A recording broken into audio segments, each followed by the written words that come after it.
Bonjour à tous et bienvenue sur boursicoté.com pour cette nouvelle analyse technique du CAC 40 en clôture. Donc nous avons une poursuite du mouvement qui avait été entamé hier avec ici une bougie assez semblable et des cours qui continuent ici à tester la zone de support et la moyenne mobile 20 exponentielle, puisque au terme de cette séance, eh bien, le CAC 40 clôture à 5542,55, il perd presque 6 points et 0,11% par rapport à la clôture de la séance précédente. Malgré tout, nous avons toujours une poursuite du mouvement baissier qui se vérifie par la loi de Dow. Nous avons des points bas et des points hauts qui sont inférieurs à ceux de la bougie précédente. Du point de vue des indicateurs, nous avons une configuration qui se confirme puisque le RSI ici est toujours sur une évolution de sortie de sa zone de surachat, confirmée ici par le stochastique qui sort avec sa ligne de signal donc de cette zone de surachat avec une forte amplitude. Du point de vue du MACD, on continue à évoluer d'une manière négative avec des volumes supérieurs à la moyenne, ce qui valide la conviction de ce mouvement. Et puis la volatilité, elle aussi, est en forte hausse. Un petit peu, c'est un peu souvent comme ça lors des phases de baisse. Donc on a ici énormément d'éléments qui vont vers une phase de poursuite. Malgré tout, les zones techniques ici qui avaient été définies et qui valident, je dirais, la possible continuité en cas de cassure de celle-ci, eh bien, tiennent bon. On devait surveiller la zone ici des 5536 points. Cette zone a résisté. On devait surveiller la moyenne mobile 20 exponentielle qui converge sur cette zone. Cette zone a aussi résisté. Nous avons toujours des investisseurs qui rentrent sur ce marché et c'est ce qui nous donne ici ces ombres basses sur ces trois bougies. Pour l'instant, le marché résiste. On a ici une zone qui était une zone de résistance majeure qui est en train de se transformer en zone de support majeur. Mais tant que l'on évolue au-dessus de celle-ci, eh bien ça reste plutôt positif pour l'indice parisien. Donc la configuration court terme est confirmée à la baisse, mais pour l'instant n'est pas, ne s'accélère pas vers une phase de consolidation qui pourrait retourner la tendance court moyen terme. Alors nous sommes vendredi, je vous propose une vue des marchés en hebdomadaire pour confirmer cet état de fait, puisque nous avons donc toujours cette configuration avec un quasi double top ici, un objectif qui est atteint sur un contact sur cette zone de résistance qui a été cassé puis confirmé la semaine dernière. Eh bien on va plutôt dans le sens d'une confirmation cette semaine, puisque les cours s'inscrivent donc sur cette ancienne résistance, toujours la même zone des 5536 qui devient support. Donc pour l'instant, par rapport à la configuration, on voit bien ici sur le moyen terme et sur l'hebdomadaire que on est plus sur une dynamique de franchissement ici, avec franchissement retour sur cette zone, que sur une dynamique de fausse sortie. Donc tant que l'on reste ici au-dessus des 5536, même d'un point de vue moyen terme sur le daily, sur l'hebdo, pardon, eh bien on voit bien que pour l'instant, tant que l'on est au-dessus de cette zone, ça reste haussier. Du point de vue des indicateurs techniques, on est toujours neutre sur le RSI, le stochastique est toujours en zone de surachat. Attention toutefois au MACD qui se retourne, puisque les histogrammes qui étaient haussiers depuis quelques semaines sont passés à la baisse cette semaine, ce qui pourrait lancer un signal de consolidation là moyen terme, puisque nous sommes sur de l'hebdomadaire. Du point de vue de la volatilité, c'est tout juste dans la moyenne des 20 dernières semaines.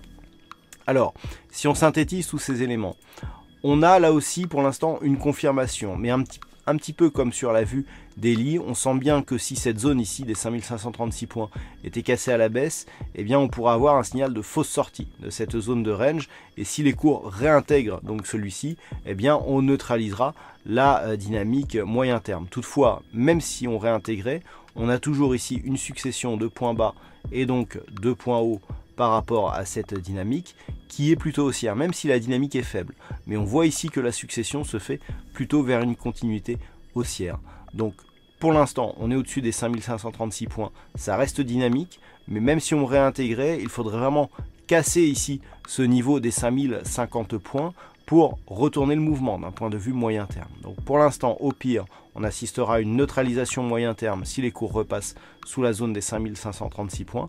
Naturellement, si les cours restent au-dessus de ce niveau qui continue à se comporter comme un support majeur, eh bien cela ira vers une validation de la poursuite du mouvement haussier. Alors, si nous revenons à la vue journalière, comment jouer la séance prochaine? Eh bien, un petit peu comme aujourd'hui.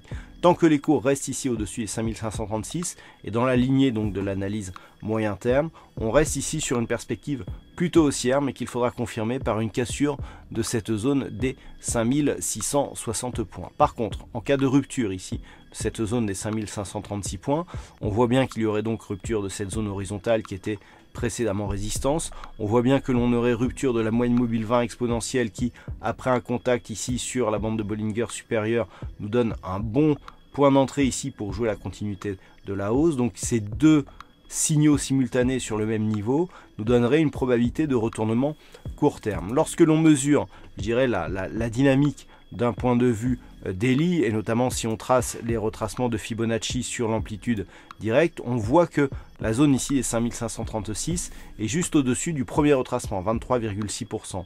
Donc même si on prend en compte les ombres ici de ces bougies, eh bien nous sommes dans une phase de neutralisation. Il faudrait vraiment casser ici ces zones d'une manière beaucoup plus forte pour avoir un signal de consolidation vers le retracement ici des 38,2% qui se situe à 5420 points. Donc pour la semaine prochaine, on surveillera ici cette zone des 5536 points. Vu, je dirais, la force de cette zone de support, si on venait à casser celui-ci, nul doute que la zone ici des 5511 qui correspond au retracement à 23,6% de Fibonacci sera attaqué. Auquel cas, on aura un objectif de retour ici sur le 38,2. Mais tant que l'on reste ici dans cette zone, entre donc la zone de point haut et le retracement des 5511 points, on est dans une phase de neutralisation de la dynamique court terme, pas de retournement.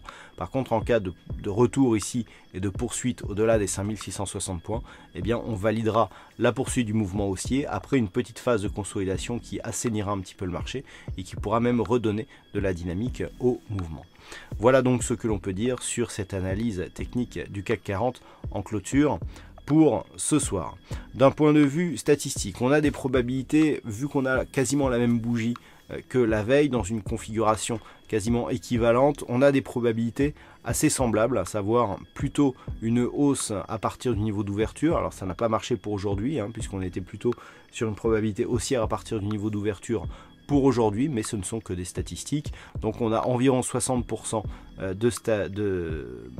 de perspectives haussières à partir du niveau d'ouverture pour la bougie prochaine et plutôt une perspective haussière pour les jours suivants. Voilà donc pour cette analyse. Passez un bon week-end. On se retrouve dès la semaine prochaine pour d'autres analyses techniques, toujours sur le site boursicoté.com.